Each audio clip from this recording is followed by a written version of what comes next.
In November of last year, Brisbane lost one of its most loved and well-known music venues. Located in the heart of the Fortitude Valley, the Troubadour was a refreshing change from the excess of the rest of the club district.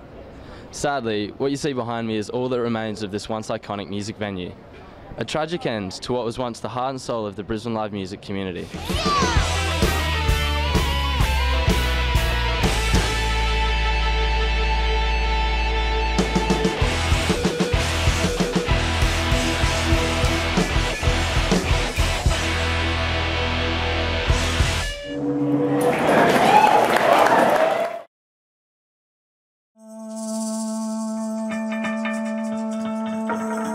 Sadly, the Troubadour is not an isolated case.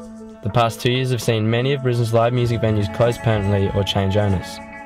Some of the country's best bands and musicians have originated in Brisbane, so why is our live music community consistently in a state of collapse?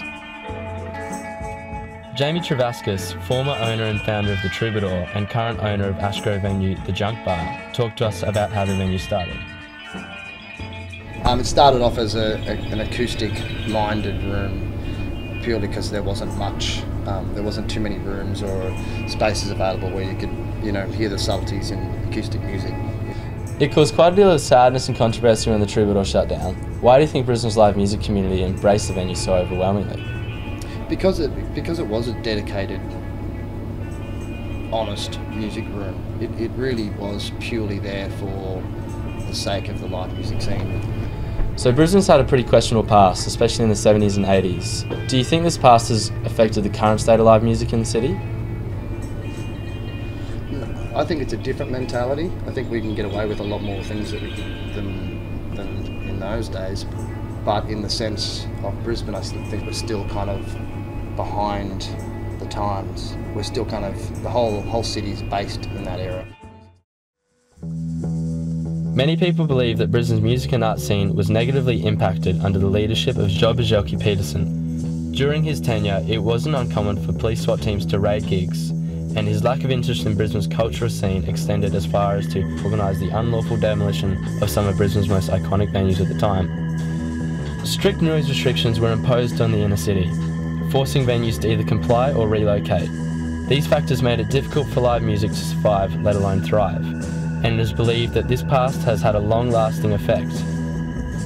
We talked to John Wilsteed, former member of celebrated Brisbane band, the Go-Betweens, about his opinion on this state of affairs and his experiences during this era.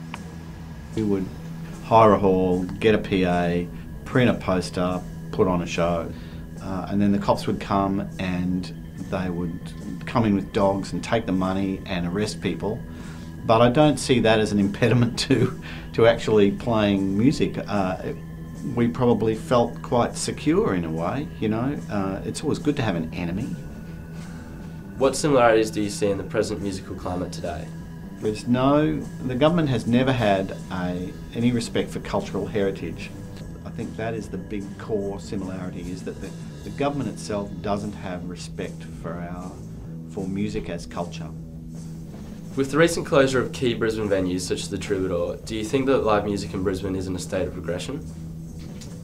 I have no doubt in my mind about the fact that the Troubadour was the best venue in the worst place in Brisbane, and Fortitude Valley it stinks, Where Fortitude Valley used to be a really great place. There were rehearsal rooms and gigs, and it was really lively, and it's just shitful now. It's a horrible place to go. You wouldn't want to go there. Nobody would want to go there. I don't know why people do go there. The shift in the Valley's music scene has been attributed to focus on clubs in the district. Ultimately, this, as well as various personal and financial reasons, led to the closure of the Troubadour. There are a variety of reasons why these venues keep shutting down. Certainly, Brisbane's troubled past and lack of government support factor into this negative trend. However, there is always potential for growth and development. Ultimately, it's up to the community to support our live music scene.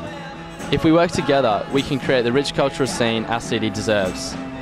It's really important for people to go and support it. It really is. If you're going to buy albums or download albums, you've got to get out and see the band live.